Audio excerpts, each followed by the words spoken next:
Halo, selamat malam Business Planners. Welcome back di Business Q&A Senin 7 November 2022. Kita ketemu lagi di minggu kedua di bulan November, yang artinya kita mau ketemu akhir tahun atau awal bulan 2023. Jadi teman-teman, gimana kabarnya hari ini?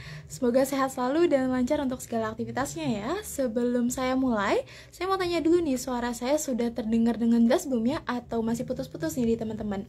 Atau masih agak kecil atau bagaimana? Boleh langsung bantu jawab di kolom komen ya teman-teman.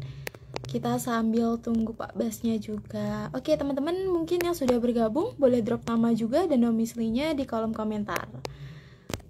Oke, kita cek dari mana aja nih sudah malam ini, dari mana aja. Ada Kak Raudah Jana, Sagara Anargia, lalu masih ada yang Kak Mas Adam 94, MT Circle, lalu ada Kak Arkanza, terus Kak Jerima Pipi.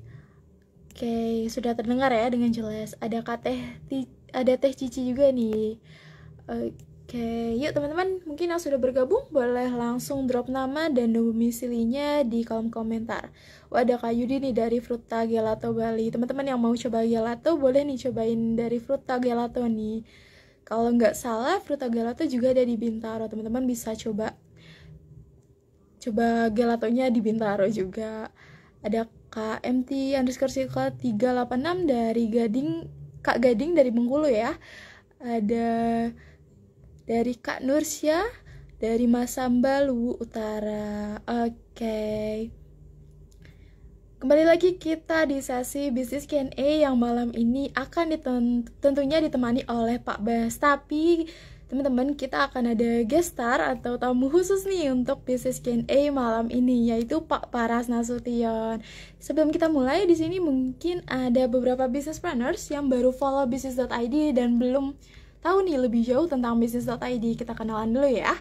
Business.id merupakan platform belajar bisnis dan interaksi langsung dari expert di bidangnya. Teman-teman bisa mengikuti kelas-kelas berbeda kita di aplikasi atau websitenya business.id. Saat ini kita ada 12 kelas ya teman-teman, yang mana cukup 1 kali pembayaran dan materinya sudah bisa diakses seumur hidup tanpa tambahan biaya lainnya. Dan selain itu, Business Planners juga menyediakan sesi pembelajaran secara gratis atau free event atau free session seperti kegiatan kita pada malam hari ini, yaitu Business Q&A yang akan biasanya dilakukan ya. Business Q&A ini dilakukan di Senin dan Rabu malam. Di Senin malam bersama Pak Bas dan Rabu malam bersama Pak Budi Isman, atau mengikuti kegiatan Business Forum nih di hari Sabtu.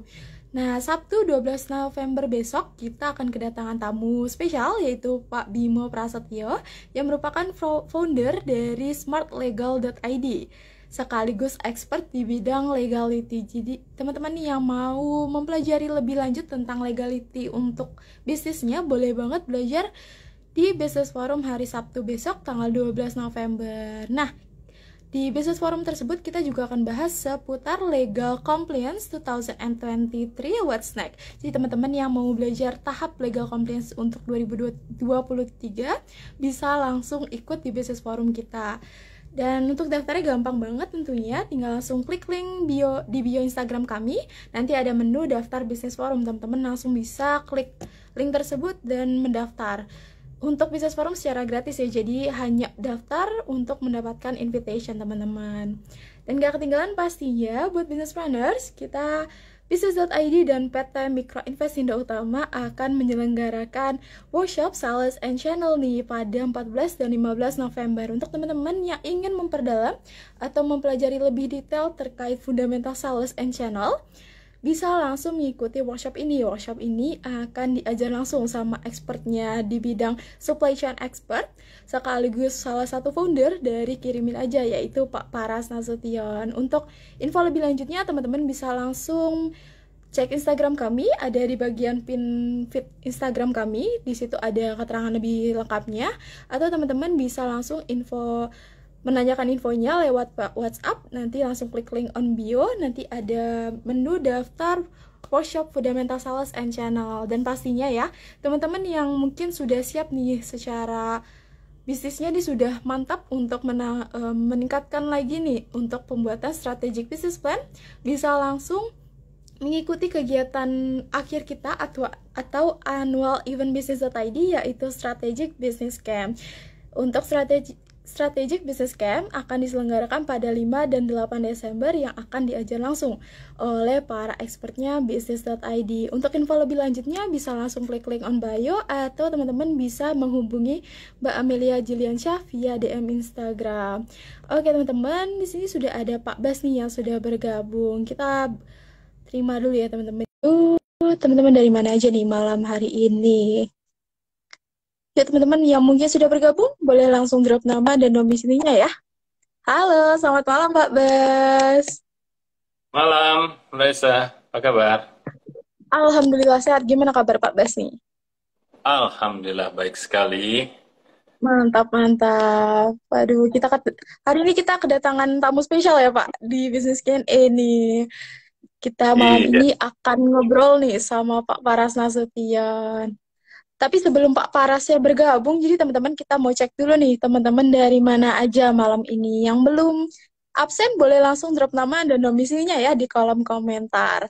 Tadi sudah ada Kak Nisa dari Malang, Kak Nursia dari Masamba, Sulawesi Selatan. Lalu masih banyak nih teman-teman yang belum drop nama dan domisilinya nih Pak. Belum absen nih. Ada Artificial 10181 dari mana nih? Artificial Intelligence kayaknya. Waduh, boleh disebutkan nih teman-teman. Tadi juga ada Kak Yudi atau dari Frutagelato nih Pak. Bergabung tadi. Sudah ada dari Frutagelato. Selamat kembali ya. Kayaknya tambah laris nih yang apa namanya outlet terbarunya yang di Bintaro nih. Keren-keren. Betul, betul. Loh, ada Kak Tia dari Tangerang, ada Kak Gala dari Bogor juga sudah hadir. Ini kayaknya Oke, yuk. Pak Is nih Ya, dari teman-teman. Gaya Indonesia Bogor hadir. Betul. Asik. Ada Kak Hafid Oke. dari Bandung, ada Kak Antoni dari Tokyo Kitchen Jakarta. Oke teman-teman yang mungkin belum absen atau drop nama dan domisilinya masih kita tungguin sampai Pak Paras gabung nih. Sebelum kita undang Pak Parasnya untuk bergabung malam ini, kita malam ini mau bahas seputar value and channel untuk bantu hadapi krisis. Kira-kira gimana ya? Value dan channel ini bisa membantu teman-teman untuk hadapi krisis. Kita akan kupas bersama Pak Bas dan Pak Paras tentunya di Business Q&A malam ini. Teman-teman boleh banget menyiapkan pertanyaan dari sekarang sambil mendengarkan materi pembuka nih dari Pak Bas juga Pak Paras nantinya. Nah, mungkin teman-teman yang mau menanyakan seputar lainnya di luar konteks malam ini boleh banget untuk menyiapkan pertanyaannya juga sambil kita dengarkan terlebih dahulu. Untuk efektif waktu, kita boleh mulai dulu ya Pak, sambil perkenalan nih ke teman-teman Pak Paras Iya. ini seperti apa dan dari mana dan bagaimana nih. Ya, oke. Malam teman-teman ya.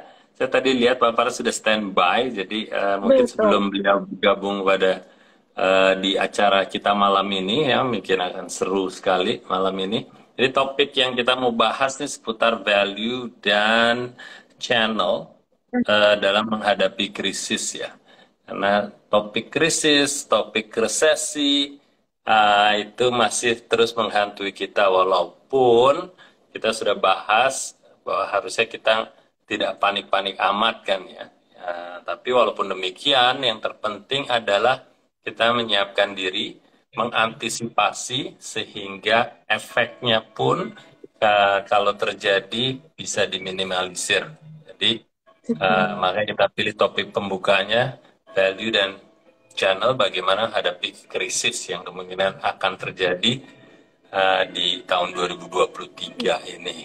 Oke, nah kita memang sengaja mengundang Pak Paras ya karena beliau adalah ahlinya ya di bidang sales, distribution, dan juga tentunya Pak Paras seperti mungkin teman-teman yang sudah tidak asing lagi, beliau juga memiliki pengalaman yang luar biasa di beberapa perusahaan nasional, internasional, multinasional maaf, salah satunya di Coca-Cola, terus juga di ING, dan perusahaan-perusahaan yang paling keren lah di dunia ini. Nah, kita punya waktu 1 jam, jadi seperti biasa formatnya nanti ada topik pembukanya dan kami undang Pak Paras untuk membicarakan topik yang hangat ini. Setelah itu seperti biasa ya kita buka bisnis Q&A. Dan seperti biasanya juga kita akan ngobrol nih, ngobrol-ngobrol santai aja nih ya. Jadi sekali lagi teman-teman, kalau ada pertanyaan nanti bisa langsung masukin ke kolom itu. Baik, gimana kalau kita undang Raisa? Yang Boleh, undang Pak. Raisa kan? Boleh, boleh. Saya coba undang dulu ya, Pak. Oke, kita tunggu dulu nih Pak Parasnya. Sambil kita cek juga nih teman-teman dari mana aja. Oh, sudah bergabung cepat nih. Wah, selamat malam Pak Paras. Malam, apa kabar? Gimana kabarnya Pak? Alhamdulillah sehat. Gimana kabar Pak Paras? Ah, eh, baru agak recover, sama lagi dingin banget di Bandung nih soalnya. Oh, Hmm, itu. Iya, Pantesan pakaiannya udah kayak orang dari ini apa? Daerah winter ya, daerah musim dingin. lah iya. Gitu. Tadi pagi 19 derajat, nggak tahu hari ini berapa. Jadi Wah, memang lagi dingin. Ya oke, apa? oke. Buat yang dari Bandung kan juga ada nih mungkin yang ngerasain gitu kan.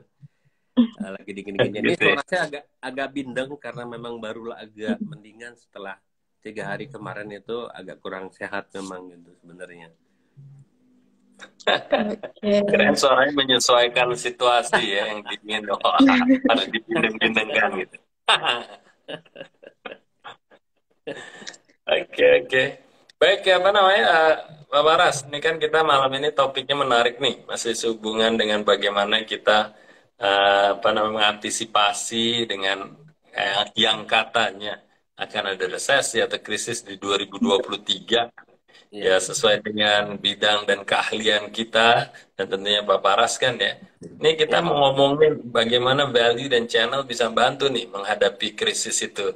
Yang paling tidak, ya kita ada usaha kan ya untuk di area ini, sehingga impact-nya minimal atau bahkan kalau bisa tidak ada sekalipun gitu ya. Boleh kita buka aja topiknya. Pak Paras silahkan. Jadi sebagai pembuka topik, nanti kita undang teman-teman untuk Oke. bertanya.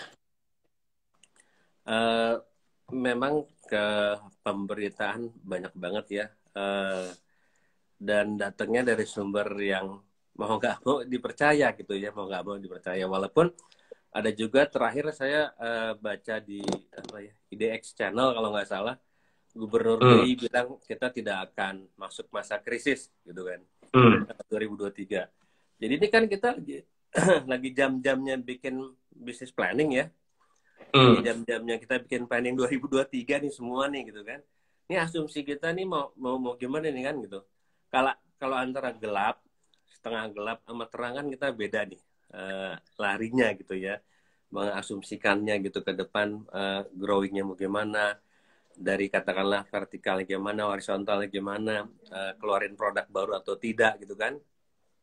Nah, tapi kalau kalau lihat beberapa berita terakhir nih, Mas ya, kelihatannya kan yang terutama memang secara apa ya, secara nyata sudah terkena adalah yang orientasi ekspor ya. Kita baca berita kan yang pabrik sepatu sudah mulai PHK gitu ya. Tapi pabrik sepatu yang orientasi ekspor. Kemudian Hmm. pabrik tekstil sudah mulai banyak melakukan PHK gitu. Terutama juga yang ekspor gitu ya.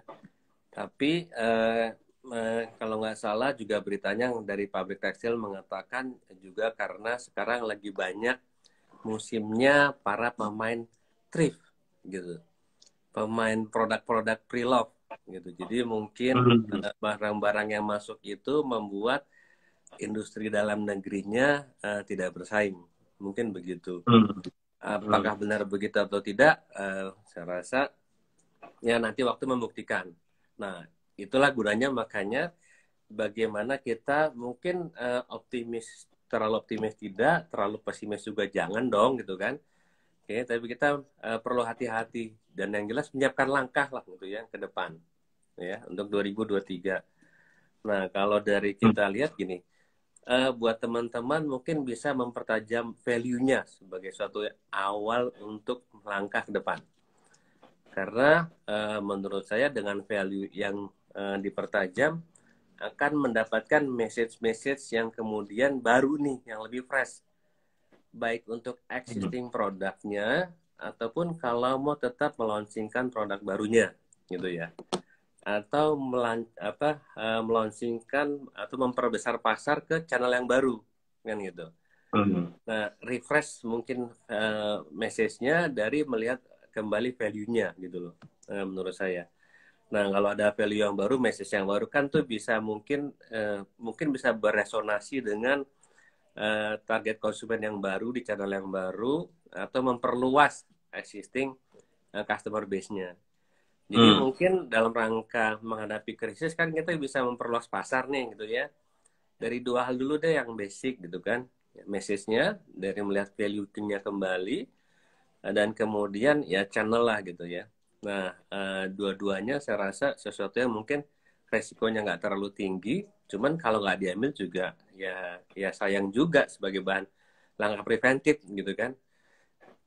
Melakukan hal yang sama aja untuk mendapatkan hasil yang berbeda karena asumsi yang berbeda kan tentu ya nggak nyambung jadinya, gitu loh. Nah, kurang lebih mungkin gitu kali pengantarnya nih buat teman-teman semua dari kita. Makanya mungkin kita bisa diskusi kan gitu di sini. Ini Pak Paras, apa namanya, kan selalu kan kita sampaikan gini ya. Pertama mungkin poin yang ini hubungannya juga dengan topik sebelumnya. Jadi kalau kita melihat krisis atau resesi ke depan kan kita harus apa ya namanya? Kita harus filter sebenarnya impact kita di dua hal saja ya. Maksudnya saja tuh supaya menyederhanakan buat teman-teman nih. Apa sih yang dua saja itu? Impact terhadap supply-nya kita dan juga demand-nya dari konsumen kan gitu ya. Supaya teman-teman bisa menggrupkan atau mengkelompokkan impact apa sih yang harus diperhatikan gitu ya. Kan kalau dari supply itu supply dari dari pemasok ke kita dan juga dari kita ke customer atau consumer itu supply. Lalu yang impact kedua adalah dari consumer. Tarikannya seperti apa nih ya resesi itu. Lalu poin keduanya adalah soal tadi yang Pak Bara sampaikan. Kalau kita sudah punya value dan apalagi dipertajam, sekarang kita pingin specifically ke arah channel kan gitu ya, ke arah channel. Ya, walaupun banyak kan ya, value diturunkannya kemana saja gitu. Tapi ini kita mau malam ini bicara soal impact-nya ke channel dan apa yang kita bisa lakukan yang dalam lingkup kekuasaan atau kekuatan kita untuk mempengaruhi channel itu sehingga tidak berdampak atau bahkan kalau berdampak hanya sedikit pun gitu ya. Mungkin kalau sebelum nanti kita tanya teman-teman apa sih nih channel apa nih yang bisa kita perkuat atau pertajam atau apapun itu yang bisa menjadi pertimbangan teman-teman nih Pak Paras nih dari sisi channel nih. Ya kalau tadi saya sore posting ya, walaupun mungkin agak terlambat tuh ya. Contoh ketika ibu-ibu namanya Bu Ida gitu ya, jualan petenya sambil live commerce gitu ya, dia di Shopee gitu. Oke. Di situ saya kasih itu mungkin buat contoh yang baik ya buat teman-teman yang belum memanfaatkan misalnya live commerce sebagai salah satu channel yang murah dan kemudian mempercepat mungkin juga customer journey ini sesungguhnya. Jadi kalau lihat postingannya itu memang saya capture ya, screenshot di Shopee-nya. Itu penontonnya 2.000 gitu ya. Penontonnya 2.000. Nah, bayangin sekarang kalau kita jualan secara tradisional seperti sekarang aja, nih si ibu ini cuman jualan di pasar kan gitu kan, jualan pete atau di tokonya. Ngumpulin 2.000 orang itu kan bisa penuh itu pasar gitu, cuman untuk satu tempat pete gitu.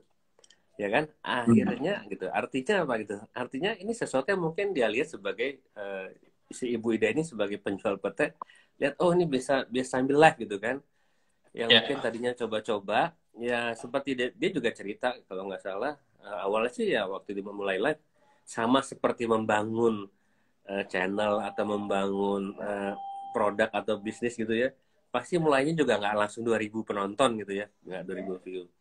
Dari mulai 5, 10 sampai sekarang setelah mungkin beberapa bulan sampai 2000 view kalau dia live gitu kan. Artinya apa? Artinya demand-nya dia kan melonjak drastis dalam waktu sekian bulan dia membangun karir di live-nya gitu kan. Dan dia udah mulai tinggalin tuh jualan di pasarnya gitu. Karena apa? Akses dia untuk dibeli, yang belinya udah dari Surabaya, dia di Jakarta tuh ya, di Jagakarsa. Ada dari Sulawesi, Kalimantan gitu. Dia memperluas pasarnya gitu dengan tiba-tiba. Ya ini kan mungkin ya simpel sebenarnya buat orang, oh live aja di Shopee, kemudian bisa membuka kemungkinan gitu ya. Artinya gini, dia membuka channel baru lah, gitu ya, membuka channel baru, tapi kemungkinan yang terbuka buat dia mungkin di luar ekspektasi dia tuh sesungguhnya gitu. Kalau ngomong angka jualan, ya mungkin dia cuma bisa bilang berlipat-lipat sudah gitu ya. Mungkin dia nggak ngomong soal angka gitu ya. Karena kebetulan juga istri saya suka belanja ke dia gitu. Jadi saya minta tolong tanyain pengalaman dia gitu. Nah, ini contoh salah satu ya, bagaimana kita membuka channel, membuka kemungkinan untuk gitu ya. Kita bisa membuka pasar baru, terbuka pasar baru yang mungkin di luar yang sudah kita bangun existing gitu ya. Nah, ya kayak tadi nih, kalau saya lihat juga di Shopee gitu ya, mungkin live commerce yang paling ramai saat ini memang Shopee gitu ya. Kalau saya lihat sekarang ya, itu pagi-pagi itu saya pernah hitung jam 6 pagi itu udah 600 orang yang live gitu ya. Yang nonton itu udah 10 ribuan lebih lah gitu ya. Jadi jam 6 pagi aja udah 600 toko buka live gitu ya. Ini dua gitu ya. Jadi membuka jam belanja orang yang jadi tidak terbatas. Coba aja nanti lihat jam-jam, bahkan jam 1 malam pun tuh mungkin masih ada beberapa ratus orang yang live gitu. Jadi flexibility orang untuk berjualan dan flexibility orang untuk bertransaksi itu lebih luas, gitu kan? Ya ini salah satu channel, sekali lagi channel yang jadi kesempatan, gitu ya.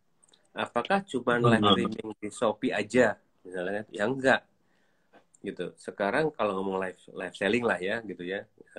Itu di Tokopedia baru mulai buka nih, dan lagi banyak insentifnya mereka nih, gitu loh. Kalau Shopee udah agak established. TikTok jelas sama lah dengan Shopee ya gitu ya. Cuman mungkin agak beda pasar lah, agak beda pemain gitu ya.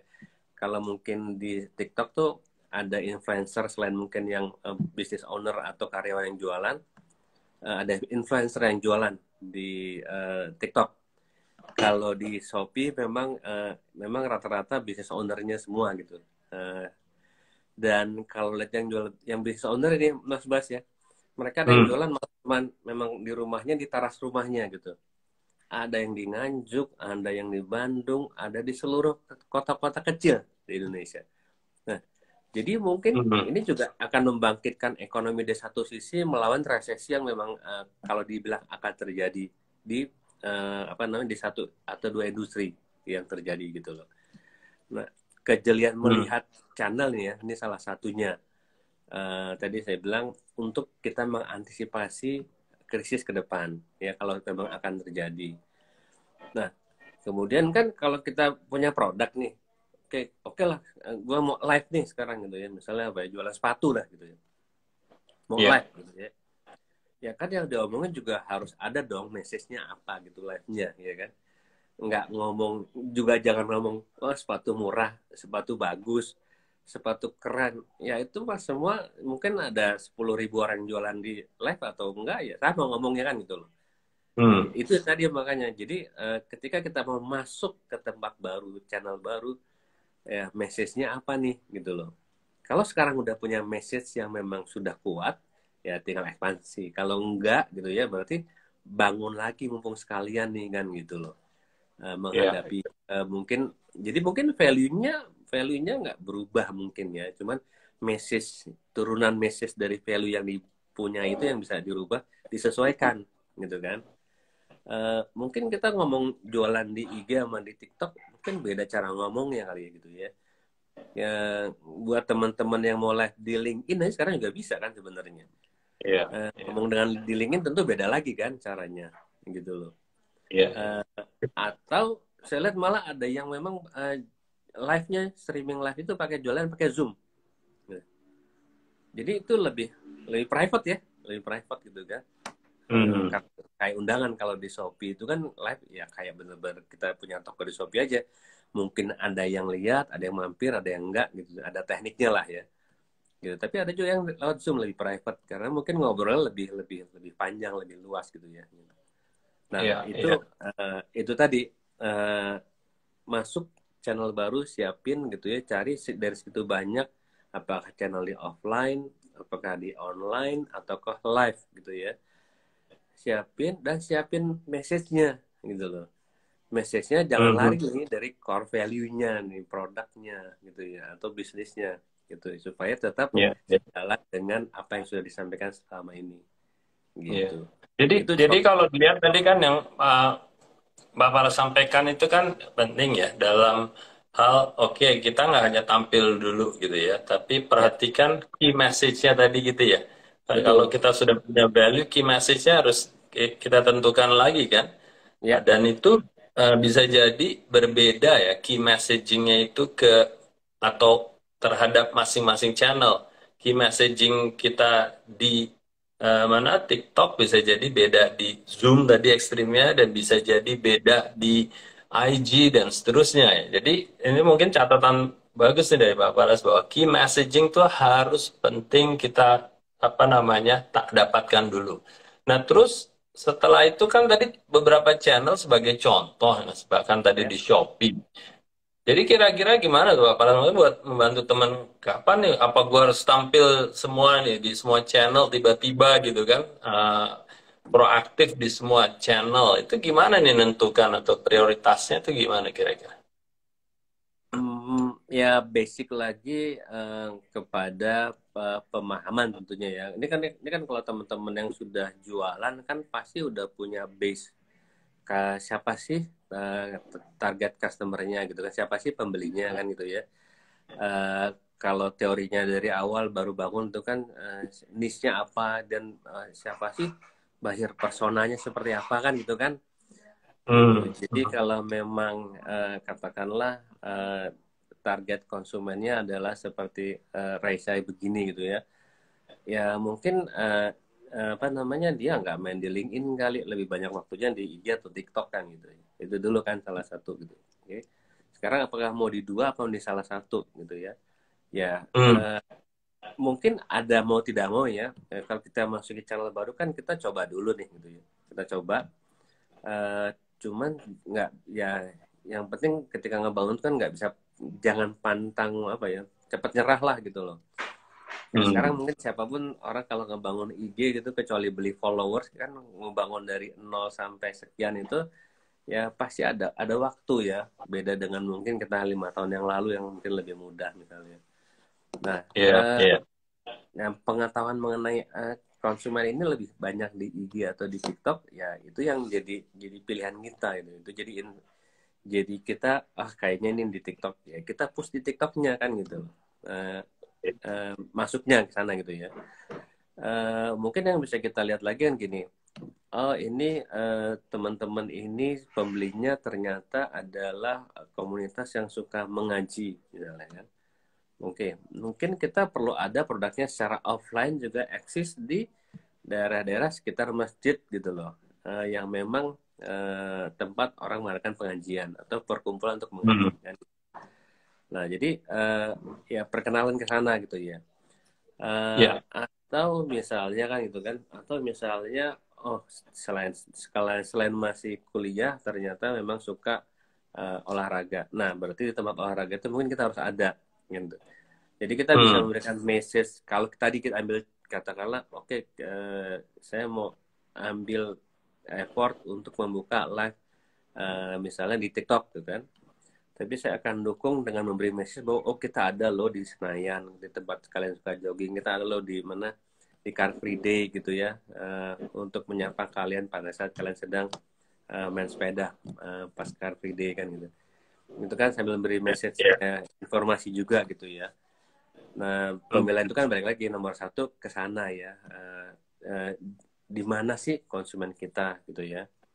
Atau kedua, paling tidak kalau mungkin bingung ya sama sih sebenarnya back to basic aja, kita lihat ada nggak kompetitor kita, ada nggak sukses story di industri kita yang kemudian kita lihat udah main di daerah sana, ya kita juga kan bisa ikut di sana gitu. Nah, artinya kita nggak ngebangun dari nol, yang penting tadi kan ketika kita ada di daerah tersebut, kompetitor ada di situ pun ya, ataupun the best di industrinya ada di situ pun gitu ya, balik lagi kan itu masalah value-nya kan ya, masalah message kita kan.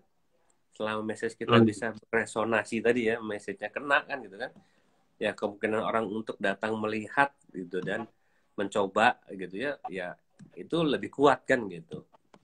Iya, Nah, mungkin yang paling basic dua itu dulu deh gitu.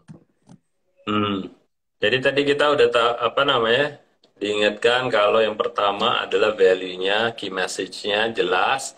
Terus yang kedua adalah target market-nya nih. Nah, jadi teman-teman yang masih belum tahu target market-nya atau yang menargetkan siapapun yang bernafas di dunia ini saja itu masih belum cukup ya.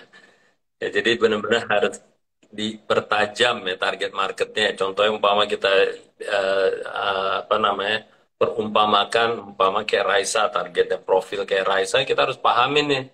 Ya, Raisa tuh orangnya kayak gimana, sukanya nongkrong di mana, media habitnya atau media channelnya itu seperti apa gitu yang disukai oleh Raisa, dan suka apa namanya dalam kegiatan harian dalam minggu seperti apa, harian dalam kalau akhir pekan seperti apa. Jadi benar-benar memahami customer-nya, lalu baru kita cari di situ harapannya channelnya nemu gitu ya, yang lebih cocok di Raisa.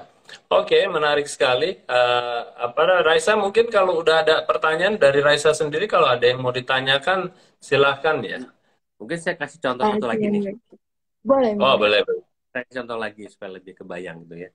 Ini juga kasus nyata waktu di Coca-Cola deh. Contohnya nih biar lebih gampang. Gitu ya. Jadi di Coca-Cola waktu itu saya apa ya sebagai GM waktu pegang Jawa Timur. Gitu. Jadi kayak kita analisa kemudian, wah ini Malang ini kok apa namanya daerahnya kok growth kita nggak bertumbuh gitu ya. Kita lihat ini maksudnya dibandingin dengan daya belinya gitu kan, kelihatannya harusnya ini kita bisa lebih bagus. Jadi kita analisa dan kemudian kalau ingat Malang tuh, wah itu kan Malang apa? Kayak Bandung, kayak Jogja, anak kos gitu kan. Iya.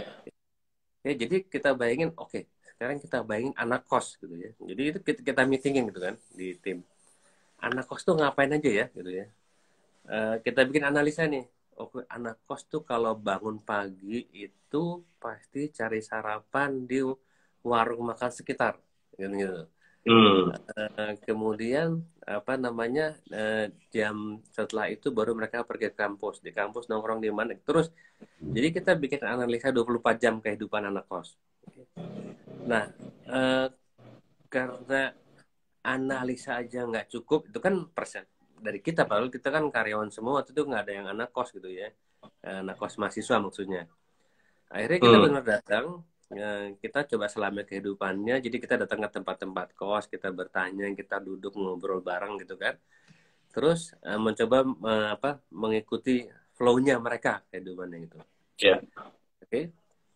Nah jadi dari situ kita tahu, oh ternyata waktu mereka berkumpul yang banyak selain di kampus tentunya ya, dan di tempat kosnya adalah memang kantin di luar kampus, karena mereka makan cuman di situ cepet-cepet gitu kan, entah makan pagi gitu, entah makan malam gitu, cuman cepet-cepet gitu di daerah sekitaran kos gitu kan.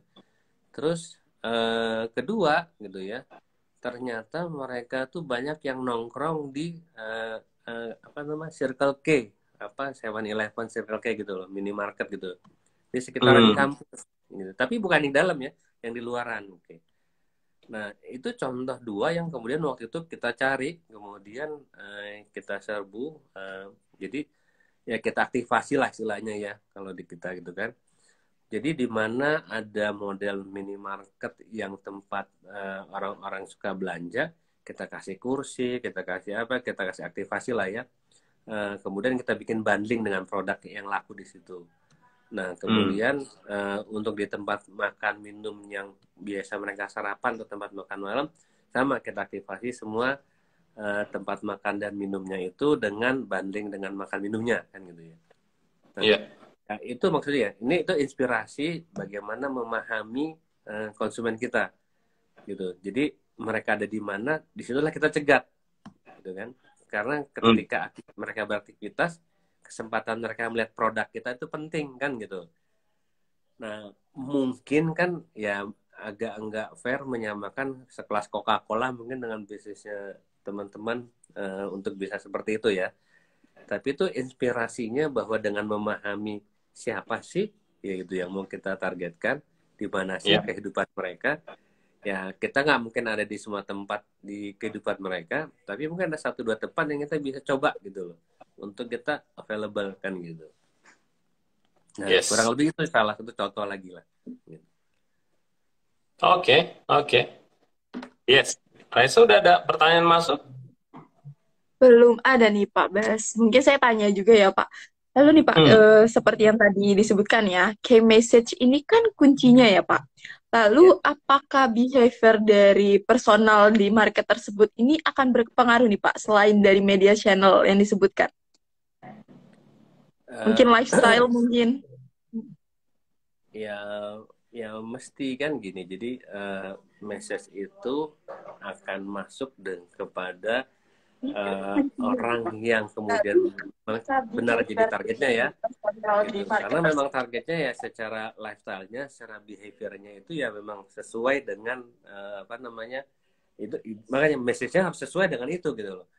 Nah, Hmm. ketika itu ketemulah terjadi, makanya mungkin istilahnya seresonansi lah gitu ya. Nah, ketika ini ibaratnya ya ini benar gue banget, ya memang gue butuh ini, ya memang kebetulan yang lagi gue cari misalkan gitu kan.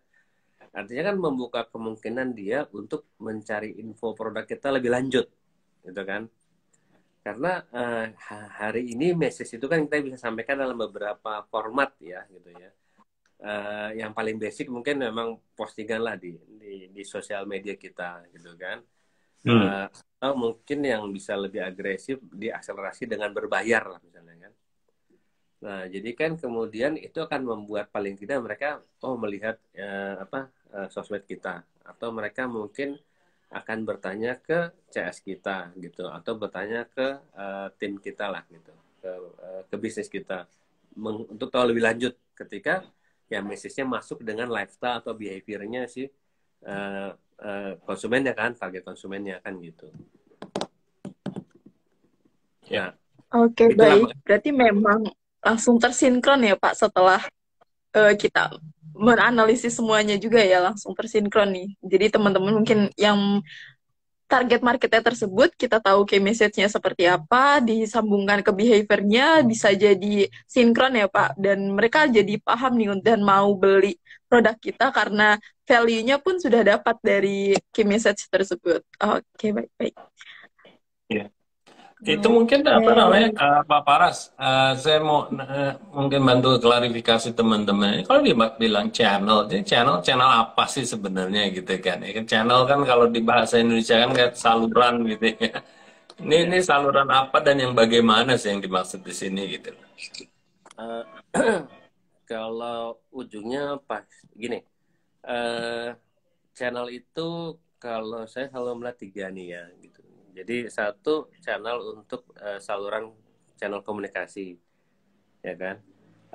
Karena pada gini, tadi key message yang kita punya itu kita salurkan lewat channel komunikasi mana sih, gitu ya, yang sesuai dengan target konsumen. Karena mungkin hari ini antara marketing sama sales itu ada beda tipis yang harus saling mendukung untuk bisa terjadi transaksi gitu ya. Kemudian ketika itu sampai ke konsumen. Konsumen tuh kalau mau beli di channel mana ya, kan gitu loh. Hmm. Nah, produk kita itu harus bisa dilihat di sales channel yang mana gitu loh. Sales channel ini balik tadi banyak pilihan gitu, banyak banget pilihan channel untuk sales. Pada dasarnya channel itu sesungguhnya kan ketika kita tidak bisa menjalankan semuanya sendiri, kita pilih channel-channel yang pilihan channel untuk kita bisa sampai ada dilihat oleh konsumen gitu ya, dilihat secara online maupun secara fisik gitu loh. Jadi contoh gini, tadi misalnya kita jual sepatu gitu ya, jual sepatu. Oke, kita mengiklankan katakanlah lewat Facebook, kemudian diposting di IG kita yang biasanya umum gitu ya. Kemudian sepatu itu kita jual di mana kan gitu ya, kita jualnya nih gitu ya. Kalau yang paling standar mungkin katakanlah orang baru mulai jualan, kita jual secara online di IG kita gitu ya. Jadi secara direct kita jual di IG kita. Kemudian kita ambil channel online marketplace di Shopee misalnya, atau kita jual Tokopedia. Itu channel jualannya. Jadi orang bisa order karena lihat ada di Shopee, orang bisa order karena lihat ada di di IG kita. Oke. Kemudian katakanlah saya karena pingin dan punya modal, saya buka toko nih gitu, walaupun di toko sendiri nih, di rumah sendiri, saya buka garasi, saya ganti jadi toko. Oke, itu jadi channel jualan kita yang secara medianya offline gitu ya, yang memberi experience yang berbeda tentunya antara offline dengan online gitu ya. Nah itu jadi itu channel jualan kita. Nah setelah kita punya toko sendiri nih ya, kayaknya gitu yang beli ini di Shopee ini lebih banyak di misalnya Purbalingga gitu, atau di Jawa Tengah lah gitu ya. Dan kalau dari titik sentralnya saya harus buka di Purbalingga nih gitu kan. Nah kita itu apakah buka sendiri atau kita mungkin bisa jadi ya, ini sepatu supaya ada di Purbalingga kita pakai toko orang kan gitu. Ya, itu jadi channel kita, channel jualan kita. Misalnya kan, di sana ada supermarket Sri Ratu. Dia menerima consignment gitu kan. Oke, jadi kita memakai channel supermarket sebagai channel jualan kita kan gitu. Tapi kita available di sana untuk orang bisa membeli. Atau di sana ada toko-toko sport yang memang menjual alat olahraga kan gitu kan. Kita titip di sana nih, gitu kan. Nah, itulah jadi channel retail kita di retail sepatu, retail olahraga, kan gitu. Nah, jadi itu channel jualannya. Nah, bagaimana barang kita sampai ke sana, gitu, sampai ke Purbalingga tadi, misal contoh ya, gitu kan. Kan harus dikirim tuh. Ya kan? Kalau kita kirim sendiri, berarti kita mendistribusikannya istilahnya sendiri lah. Kita pakai truk sendiri, cucuk-cucuk, mobil sendiri antar, balik lagi gitu kan. Tapi kita bisa juga pakai pihak third party gitu, channel distribusi pakai pihak ketiga secara tidak langsung kan gitu, nggak harus sendiri kan. Sekarang banyak misalnya kita pakai Indah Kargo kan gitu misalnya. Ini saya nggak ada hubungan, ini yang saya sebut ini semua cuman untuk ini ya gitu ya, untuk edukasi supaya lebih gampang. Nanti benar-benar dicari loh, Indah Kargo emang ada gitu ya? ada. Kecuali saya sebut kirimin aja tuh ada interestnya ya. Contoh yang jelas kan ada, kirimin aja. Gitu. Jadi mungkin Indah Kargo bisa kirim ke sana, datang dia drop di mana, di supermarket, dia drop di toko-toko sepatu kan gitu. Nah jadi ada channel marketing untuk komunikasinya, ada channel untuk salesnya, dan ada channel untuk distribusinya gitu loh. Iya, ya. That's clear, cukup jelas. Gimana Raisa? Ada topik yang Oke, mungkin saya nanya lagi ya Pak. Kenapa? Tapi sebelumnya Raisa tadi ada yang nanya, tapi terputus tuh. Tadi saya lihat di atas. Iya. Ada ya? Dari Kak Iqbal ya. Tapi keputus nih dari Kak Iqbal Ahya. Kayaknya terputus tadi sembari nunggu sambungannya. Raisa silakan aja Iya. lanjut. Oke, baik. Sebelum jadi kita sambil tunggu lanjutannya ya, Pak. Lalu value dan channel ini bisa saja kan ya, Pak, ditiru. Apalagi value yang mungkin lebih gampang untuk ditiru karena dengan kategori yang sama kita bisa langsung tiru nih dan jiplak aja untuk bisnis kita. Lalu gimana bisa kita membedakan nih value juga channel kita agar para konsumen kita nih bisa langsung tahu nih kita bisa jualan di sini dengan value yang seperti ini. Bagaimana nih Pak mengembangkan lebih laginya biar agar dipilih oleh para konsumennya? Gimana Mas Bas? Value-nya bisa ditiru tadi awal. Iya. Apa namanya ini pertanyaan ke saya mungkin nanti lewat ke Pak Paras ya. Jadi intinya kan yang selalu dikhawatirkan gitu ya. Kita nih kalau punya value gimana nih kalau ditiru orang gitu. Kalau saya bertanya balik dulu punya value-nya dulu apa enggak gitu ya. Jadi mungkin Raisa nih mewakili pertanyaan dari kebanyakan teman-teman nih ya. Jadi sebenarnya fokus kita ya pengalaman kita juga ya Pak Paras ya. Intinya adalah menciptakan value itu tidak mudah. Tidak mudah tapi dimungkinkan. Dan kalaupun kita bisa mendapatkan value yang cukup tajam, biasanya itu Tuhan Maha Adil gitu kan. Artinya kita sebagai pionir, sebagai penemunya, pasti kita yang akan mendapatkan manfaat yang sebesar-besarnya atau yang terbesar gitu ya. Nah, kalau seandainya itu sudah kita dapat, biasanya kalau ada orang yang mau meniru, itu KW gitu kan. Ya seperti halnya barang-barang KW kan pasti tidak akan selaris barang-barang yang benar-benar apa pionirnya gitu ya. Jadi sih kalau pesan saya adalah sembari kita terus menajamkan value, sembari kita terus menguatkan value kita, apa namanya biasanya itu akan memperkuat brand kita ya. Jadi uh, otomatis kalau kita semakin tajam itu akan juga semakin sulit untuk ditiru. Kalaupun ada yang bisa meniru, yang di banyak kesempatan itu jarang-jarang sekali terjadi, toh konsumen tahu gitu mana yang benar-benar genuine, yang aslinya, yang pionirnya itu siapa.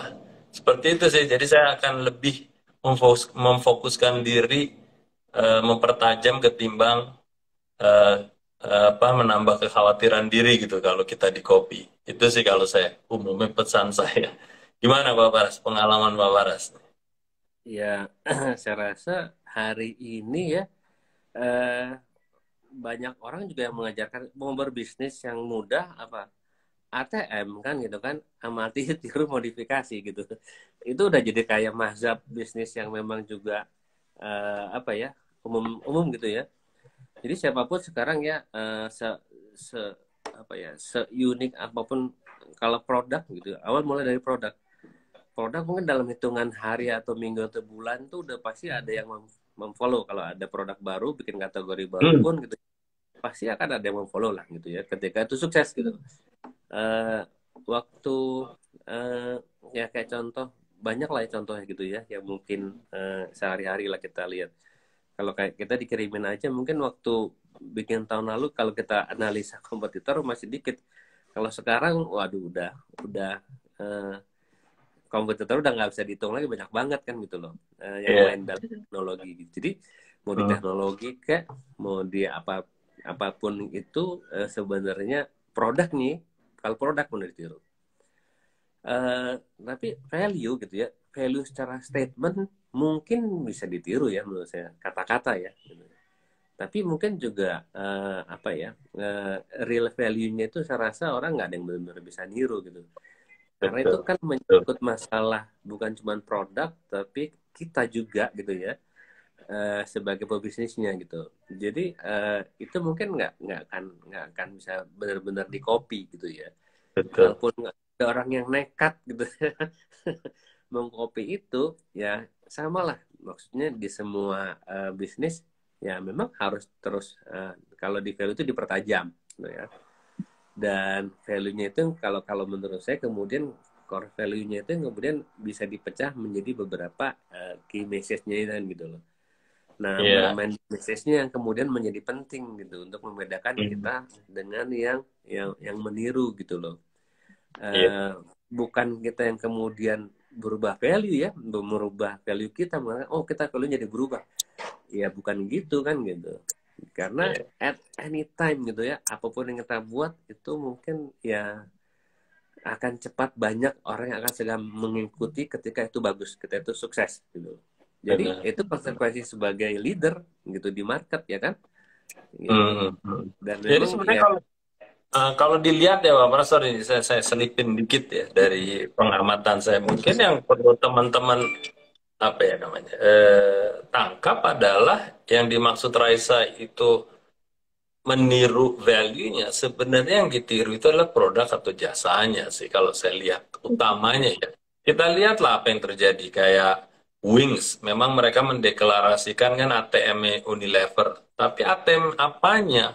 ATM dari produk dan jasanya yang plek-ketiplek gitu kan ya. Tapi bukan value-nya. ya Sebenarnya bukan value-nya. Karena nggak akan bisa apa namanya mereka akan mengcopy value-nya sekalipun mau sama nggak akan bisa karena orang akan melihat gitu ini yang mana nih orang value-nya yang saya udah kenal diperkenalkan oleh si Unilever ya untuk produk tertentu dia pasti akan menggunakan value yang berbeda walaupun produk atau jasanya kan sama gitu ya atau mirip-mirip lah kalau nggak mau dibilang sama gitu kan jadi itu mungkin ya apa namanya yang sering terjadi ATM itu adalah peniruan dalam artian produk atau jasanya tapi biasanya jarang-jarang sekali terjadi untuk value-nya karena kayak contohnya Coca-Cola sama Pepsi kan bisa dibilang produk cola setelah Coca-Cola itu ya penirunya kan gitu ya. ya Peniru produknya. Tapi akhirnya value-nya ya sampai kita lihat sekarang.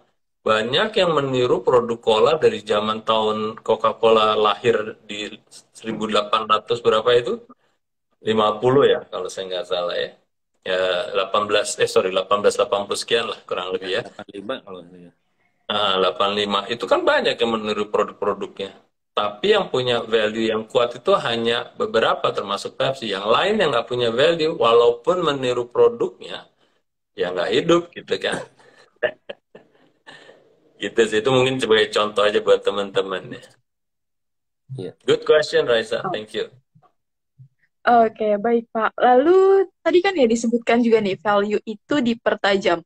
Lalu bagaimana dengan channel Pak? Apakah kita kembangkan atau bagaimana Pak? Ya jadi gini, misalnya katakanlah tadi sepatu ya kita bahas sepatu lagi gitu kan. Sepatu khusus lompat misalnya tadi. Jadi ada teknologinya yang membuat dia berbeda gitu dan jadi Iya. banyak suka pemain bulu tangkis jadi misalnya gitu kan. Oh makanya daerah Purbalingga yang banyak misalnya kan gitu. Oke, kemudian kan orang bisa niru gitu ya sepatunya plek ketiplek beda dikit lah satu garis dua garis gitu loh. Bisa mudah ditiru gitu. Terus apa yang bisa dilakukan kan gitu ya dari segi channelnya ya sama gitu. Jadi oke kalau mungkin pertajamnya tuh ada dua gitu ya. Lihat lagi nih kalau tadi nih misalnya ada retail toko-toko olahraga yang menjual toko-toko alat olahraga jual sepatu di Purbalingga atau di Jawa Tengah tuh ada berapa, di Jawa ada berapa, kita tuh ada di berapa toko kan gitu. Penetrasinya kita gitu kan ya, penetrasi kita mungkin jangan-jangan baru 1%, 2%, 3%, ya kan. Eh, jadi ketika pun ada yang niru, ada kompetitor, ya perluas penetrasi salah satunya kan gitu. Hmm. Jadi kalau misalnya toko olahraga seperti ini baru ngomong toko retail olahraga gitu ya, itu mungkin katakanlah ada 1.000 nih di Pulau Jawa misalnya. Dan kita baru ada di Purbalingga baru ada 5. Ya dari 5 ya pertajam lah gitu. Jadi 20, 30, 100 gitu. Ditingkatin availability-nya. Sehingga apa? Memudahkan orang untuk membeli kan gitu loh. Jadi orang nggak harus jauh-jauh datang ke, kalau kan gini orang punya pilihan offline atau online ya. Mungkin ngelihat online nggak yakin dia perlu ngeliat offline-nya. Nah, dengan Hmm. availability yang makin banyak, kesempatan untuk bisa dilihat lebih chance-nya lebih tinggi untuk terjadi transaksi. Bisa nggak ini diikuti oleh kompetitor? Iya bisa aja gitu loh. Tergantung kuat-kuatan gitu kan. Kalau misalnya kita di situ 100, dia malah 1000 karena modalnya kuat, ya berarti kita bisa pilih channel yang lain gitu loh. Gitu. Channel yang lain gitu. Untuk kita bisa, karena mungkin kalau kita harus menyaingi dia ada di 1000 tempat gitu ya, mungkin kita juga kalah gitu sama dia modalnya gitu kan. Oke, mungkin kita lari, tadi, gue live aja deh, misalnya tadi ya, nggak mau di Shopee, bikin sendiri kan gitu loh, live streaming sendiri gitu, di add sendiri, ngasih tahu orang seluruh dunia bahwa nih ada sepatu ini bisa dijelasin dengan segala macam. Nah, itu kan salah satu tadi ya, mungkin kalau di value mempertajam di sini memperkuat gitu, memperkuat koneksi kita untuk lebih mudah orang melihat dan kemungkinan mengorder gitu ya produk kita gitu. Nah, kayak gitu. Oke, baik. Jadi memang perlu perkuatan ya Pak dari channelnya. Jadi setelah mempertajam value, kita perkuat channelnya agar kita bisa tap in juga nih sama konsumen yang sudah ada di target kita ya. Oke. Tadi sudah ada dari Kak Iqbal Ahya nih Pak, yang lanjutan tadi. Jadi pertanyaannya, apakah dengan terjadinya krisis ekonomi 2023 berdampak berdampak besarkah kepada warga ekonomi ke bawah? Karena saya memiliki kekhawatiran negara Indonesia merosot dari segi keuangan seperti negara lainnya. Ini mungkin tanya beda analis bisa beda ini ya, beda jawaban gitu ya. Kalau saya sih gini ya, mungkin tadi di sebagian sektor ya itu akan berdampak. Tapi justru menurut saya ekonomi bawah itu, ekonomi kalau kita ngomong bisnis UMK gitu ya, UMK gitu ya, menurut saya itu yang tetap akan menjadi pahlawan untuk ekonomi kita gitu.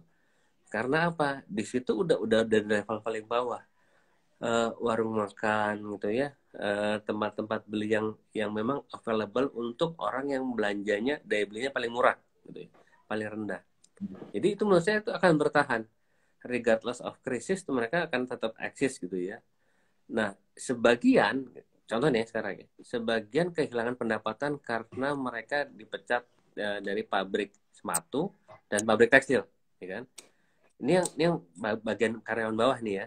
Ini karyawan, dia nggak punya daya beli karena nggak punya income. Terus dia kan juga akan diem kan, gitu kan? Pasti akan mencoba sesuatu, oke? Dia mencoba sesuatu apa? Balik lagi nih, ini pengalaman saya mengamati nih ya, yang orang-orang live di Shopee itu gitu, banyak orang-orang yang baru di PHK gitu ya.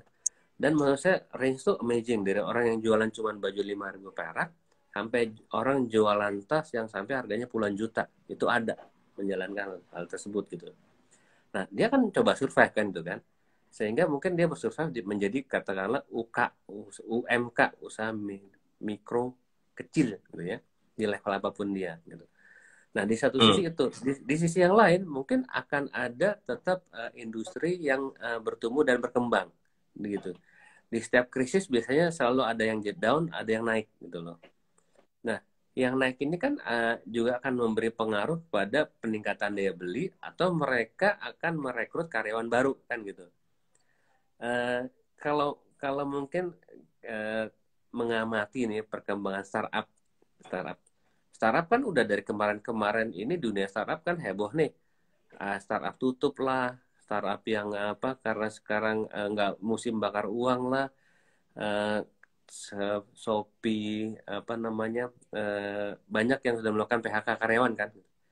Tapi di satu sisi gitu ya, setiap minggu selalu ada startup yang dapat funding gitu. Ketika startup yang dapat funding, mereka gunakan untuk apa kebanyakan? Untuk rekrut karyawan pasti gitu. Jadi secara total ini ada yang berkurang, ini ada yang naik gitu. Ini keseimbangan ini terjadi. Nah, itu dilihat secara total apa? Gini, kita masih memperkirakan Indonesia bertumbuh 5% gitu ya, ekonomi. Berarti kan masih bertumbuh, ya kan? Cuman ada yang rontok, ada yang naik gitu loh. Nah, base-nya di bawah menurut saya, di base yang paling bawah itu karena mereka survivor gitu ya. mereka harus survive gitu ya. Nah, mereka mungkin nggak mikir nabung, memang transaksi itu untuk kehidupan harian itu akan terus survive menurut saya gitu loh. Mereka dan akan mencari cara untuk survive. Beda mungkin di level yang mungkin kita yang wah gini Ya. mengurangi spending untuk beli katakanlah sepatu, mengurangi spending untuk jalan-jalan gitu kan. Tapi kalau untuk yang di UMK itu menurut saya itu adalah level survivor dan itu akan terus ada dan itu terus berputar gitu. Ketika mungkin tadi yang bertanya merasa khawatir, ya mungkin jawabannya adalah mungkin saya rasa kita nggak akan seperti Zimbabwe gitu. Saya rasa enggak gitu ya. Saya nggak ngerti lah maksudnya kenapa kalau maaf kalau mengatakan ini presiden yang ngomong sampai kayak gitu ya gelap katanya ya. Tapi sebagian kita mengatakan justru para pelaku ekonomi justru mengatakan enggak juga gitu loh. Mungkin kalau kita Mas Bas kan ngerasain ya kita tahun 98 ya. 98 tuh udah jauh lebih gelap sesungguhnya kan gitu loh. Tapi kayak kita survive aja tuh gitu secara mungkin kita ada down cuman karena ekonomi kita berbasis UKM gitu ya berbasis mikro dan konsumsi itu kita cepet recovernya loh gitu loh. Jadi Iya. sekali lagi mungkin nggak perlu khawatir antisipasi perlu gitu loh makanya kita ngobrol di sini kalau kita berbisnis perkuatlah pertajam value-nya cari channel yang kita antisipasi untuk kita masukin gitu untuk menghadapi resesi kan gitu. Iya, iya. Oke, itu ada pertanyaan lagi dari Iko Lukio, Raisa. Tapi ini ada Ehud katanya menanyakan apakah Q&A nggak bisa ya untuk pertanyaannya. Ehud 7 nih, James Bond menanyakan nih.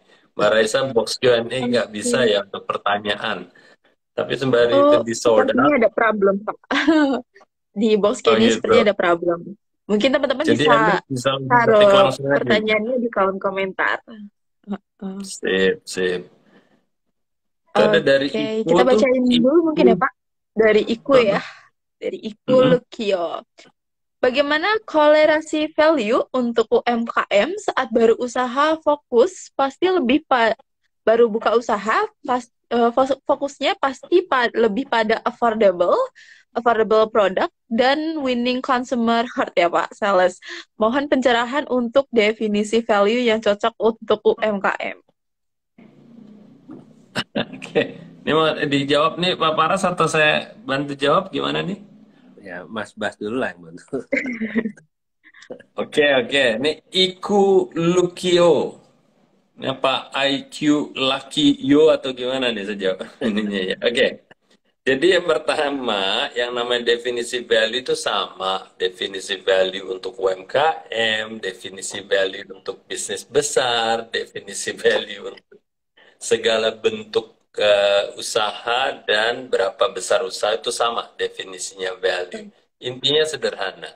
Motivasi tertinggi apakah yang dimiliki oleh konsumen atau target konsumennya untuk membeli produk kita? Itu yang harus dicari kan ya dengan segala cara yang kita selalu kita bahas termasuk di e-course, termasuk di workshop itu ya. Nah, jadi kita harus dapetin tuh. Mau kita UMKM, mau kita startup, mau kita multinasional, itu harus kita dapetin. Motivasi tertinggi apakah sehingga konsumen mengingini produk atau jasa yang kita tawarkan. Itu definisinya ya. Ikulukio. Oke. Terus yang kedua, bagaimana korelasinya value untuk UMKM saat baru fokus lebih pada affordable product dan winning consumer sales ya. Tapi saya jawab yang pertama dulu. Fokus pada lebih affordable product. Nah, ini juga salah satu yang harus diluruskan. Yang namanya punya value. Value itu bisa kita tentukan dengan nilai pasar yang mau kita masukin yang di tingkat berapa gitu ya. Kita mau menciptakan value yang setara dengan kalau mobil Avanza, ya harga sepantasnya adalah value Avanza seharga Avanza gitu ya.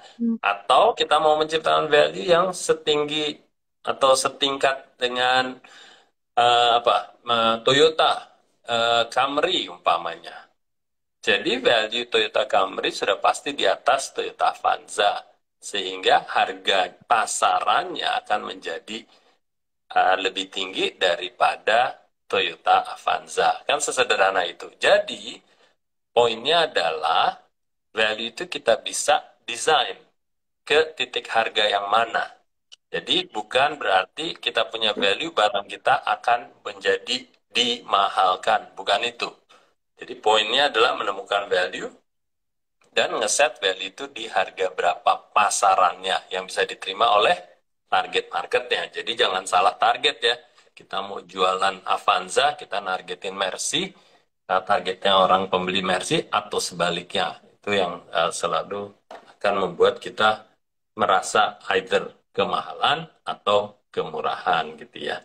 Nah, jadi itu hubungannya dengan fokus kita terhadap value dan harga value yang bisa diterima oleh target market kita. Oke, jadi tidak ada urusannya dengan affordable product gitu ya. Oke, nah terus kalau winning consumer heart gitu. Mohon pencerahannya nih, bagaimana untuk fokusnya winning consumer heart. Nah, kalau kita sudah bisa menemukan value itu, kita kan harus cari target market yang sesuai tadi. Bagaimana kalau saya kembali contohnya, yang saya targetin adalah ibu-ibu atau wanita profilnya sama dengan Raisa, ya saya harus tahu bagaimana memberikan value atau menciptakan value yang sesuai dengan yang Raisa cari gitu. Sehingga saya akan dengan mudahnya memenangkan hatinya Raisa untuk membeli produk atau jasa yang saya tawarkan gitu ya. Itu bagaimana cara winning consumer product hubungannya dengan value. Semoga memperjelas itu ya, Iku Lukio. Oke, Oke, lanjut baik. ada tambahan Pak Falas? Ya, Sebenarnya sih kayaknya udah lengkap lah, karena kalau di saya paling nambahin gini. Justru dari awal itu sebenarnya kita produk affordable atau tidak, kita nggak harus kalau affordable gitu ya. Kalau maksudnya affordable adalah murah gitu, karena semua balik lagi itu price to value sebenarnya. Dan itu mungkin pada saat pricing itu gitu ya, secara teknis nih ya, ini nanti yang saya juga omongin pas di workshop gitu ya. Pada saat kita bikin pricing itu, salah satu komponennya kalau saya melihatnya nggak cuma sampai pricing, HPP-nya berapa, saya lihat sampai marketing budgetnya memang gitu loh. Kalau you mau bikin harga misalnya tadi bikin sepatu ya, mau bikin sepatu harga 100.000 sama harga 1 juta, barang yang sama bisa nggak? Bisa kan gitu. Barangnya sama nih, satu mau jual 100.000 atau mau jual 1 juta, HPP-nya 75.000 gitu ya. HPP 75.000 jual 100.000, affordable kan? Affordable gitu kan? HPP 75.000 jual 1 juta, affordable nggak? Ya affordable atau value-nya kan gitu loh. Jadi tergantung value-nya. Oke, kalau kita mau charge premium, dan harus tergambarkan juga ada kita budgetkan marketing spending-nya yang harus lebih besar gitu loh. Karena mungkin tadi khawatirnya kan gini, kalau kita ngomong value pasti harus di promote gitu ya kan, dibuat spending yang tinggi gitu loh supaya dia value-nya ada. Mungkin itu sebenarnya dua hal yang berbeda. Cuman tadi saya bilang secara teknis gitu, nggak ada masalah kita 75.000 HPP-nya kita jual 1 juta. Ya cuman budget iklannya, budget marketingnya, budget brandnya, markomnya itu ya jadi 300.000 kan gitu loh. Karena harga jual 1 juta kita budgetnya 30% tuh paling nggak 200.000 lah. Nah, bagaimana 200.000 ini membuat gitu ya barang kita jadi terlihat premium gitu. Yang jangan lupa, jadi jangan jualnya 100.000 gitu kan, terus tapi ya kalau jual 100.000 kan nggak punya lagi budget buat marketing yang tinggi gitu loh. Kita nggak punya bisa mengkampanyekan itu untuk mengatakan kita ini produk premium jadinya gitu loh. Ya itu yang harus dari awal memang di set gitu loh. Nah makanya saya juga selalu ngomong pasti di tempat lain dan juga maksudnya di workshop ini mulai memang dari value-nya gitu. Kita mau kemana menaruh value-nya gitu kan, dan itu harus diterjemahkan dalam bentuk ya tadi ini ada produk gitu kan, pricing ya value kan, itu tuh udah satu kesatuan gitu ya kan. Nah value tadi kita bisa pecahkan dalam beberapa key message gitu menurut saya. Nah, entah itu nanti by segmennya bisa kita bedain gitu, ataukah by apa namanya, by area bisa jadi beda gitu ya. Ini message-nya, karena itu kan kita pecahkan value itu dalam beberapa message gitu. Ya gitu sih tadi. Gitu. Jadi memang nggak berhubungan dengan affordable-nya tadi itu semuanya.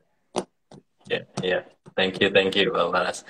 Nah, tadi kan Pak Paras menyinggung nih soal workshop ya, ada sales dan channel ya, yang ke depan. Mungkin apa namanya, yang hubungannya dengan value yang akan diterapkan di penjualan ya, sales dan channel. Kira-kira mungkin bisa dikasih nih kisi-kisi kepada teman-temannya, apa sih yang bisa dipelajari dari workshop?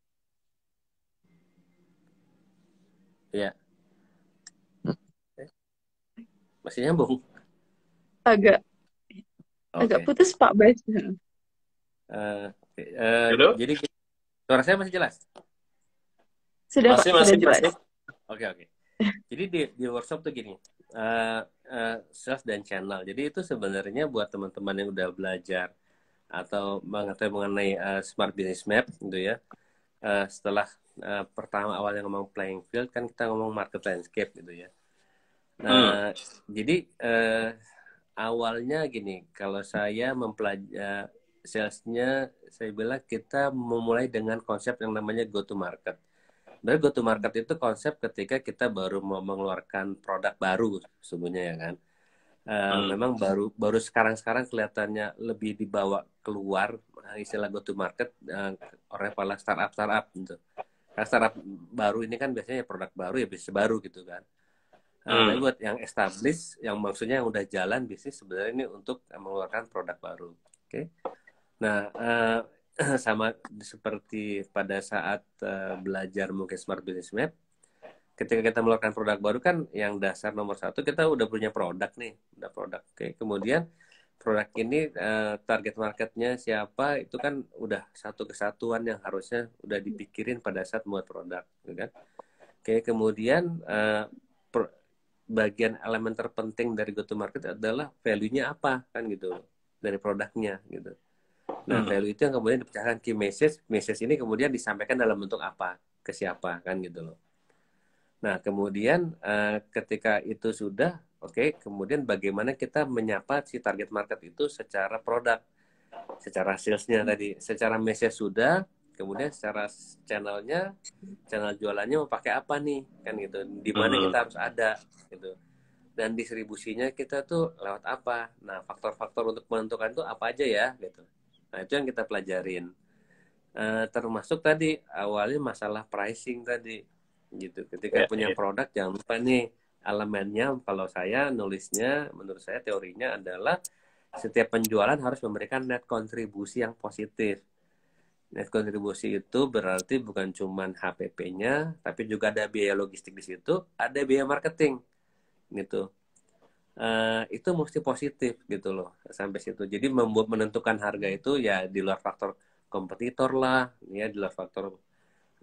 Tadi kalau menurut saya memasukkan value tadi dalam bentuk kalau produknya membuat premium, di bawahnya dibesarin kan gitu. Marketingnya dibesarin. Karena pada akhirnya itu kan masalah membangun persepsi juga ujungnya gitu kan.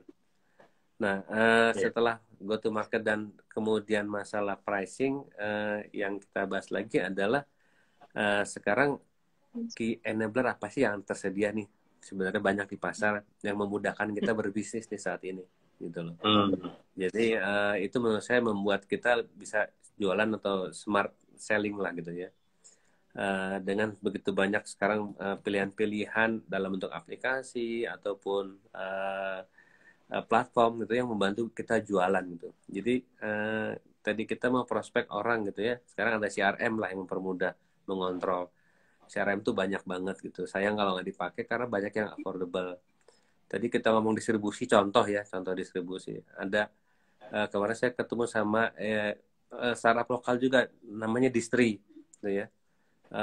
Aplikasi Distri itu enak banget tuh, udah bisa untuk memantau secara live salesman ada di mana, orang sales ada di mana, road optimation-nya ada, survei marketnya ada, untuk insentif ada, komplit banget untuk semacam road to market lah gitu ya.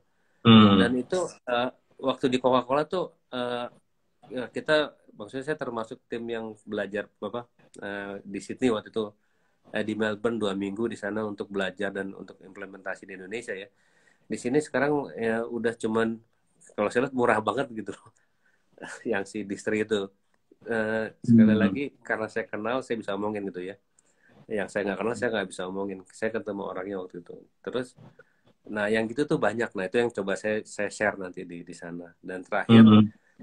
saya ngajak Auf gitu ya, karena nanti salah satu studi kasusnya adalah mau berbagi nih dengan kita, masuk di Kirimin Aja, apa sih learningnya gitu ya, bagaimana membangun Kirimin Aja dalam setahun ini, valuasinya udah 100 miliar dalam setahun ini, nah bangun organisasinya gimana nih gitu loh.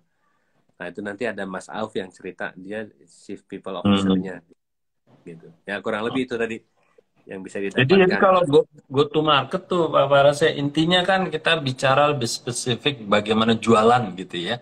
Bagaimana Ya betul, jualan dan juga bagaimana mengoptimalisasi yang namanya channel atau distribusi ya, product availability-nya itu ya. Jadi ya lebih spesifiknya ke arah situ ya. Jadi teman-teman akan dibantu apa namanya oleh Pak Paras yang sangat berpengalaman kan ya untuk urusan ya selling dan availability-nya dalam hal channeling itu tadi ya. betul Oke. betul betul gitu. Oke. Bahkan ya cukup banyak lah. Saya juga nyiapin kalau nanti waktunya cukup, pas pada saat saya nyiapin satu contoh kasus bagaimana distribusinya Coca-Cola, bagaimana pengalaman merubah distribusi di Coca-Cola gitu. Mungkin Hmm. nggak applicable secara total, cuman banyak learning yang mungkin bisa di-share nanti. Konteksnya masih akan sesuai ya buat teman-teman Sesuai, startup atau sesuai. UMKM ya. Oke, keren, Betul. keren. Gitu. Oke, saya rasa waktu juga nih kita udah perpanjangan waktu kalau main bola udah 2 kali 15 menit. Itu udah sudden death, jadi kita harus segera akhiri sebelum kita ini. Tapi Asik apa kan namanya ngobrol. sebagai catatan workshopnya kapan itu mungkin ya? Tolong di share ke teman-teman nih.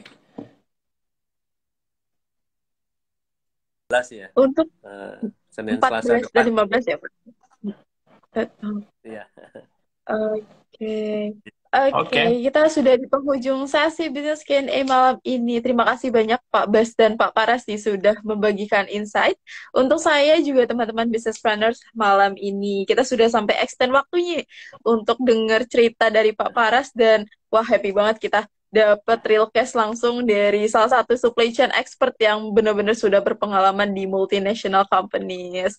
Oke, terima kasih banyak Pak Para sudah mampir di Bisnis Q&A malam ini nih bersama Pak Bas. Tentunya nggak ketinggalan, kita ada workshop Fundamental Sales and Channel di tanggal 14 dan 15 November yang akan diajar langsung sama Pak Paras Nasution bersama Pak Arif nih. Jadi teman-teman yang sudah merasa siap untuk pembelajaran lebih detail terkait Fundamental Sales and Channel dan pernah belajar terkait Smart Business Map, teman-teman bisa langsung ikut workshopnya dengan klik link yang sudah tersedia di bio Instagramnya bisnis.id di menu daftar workshop Fundamental Sales and Channel.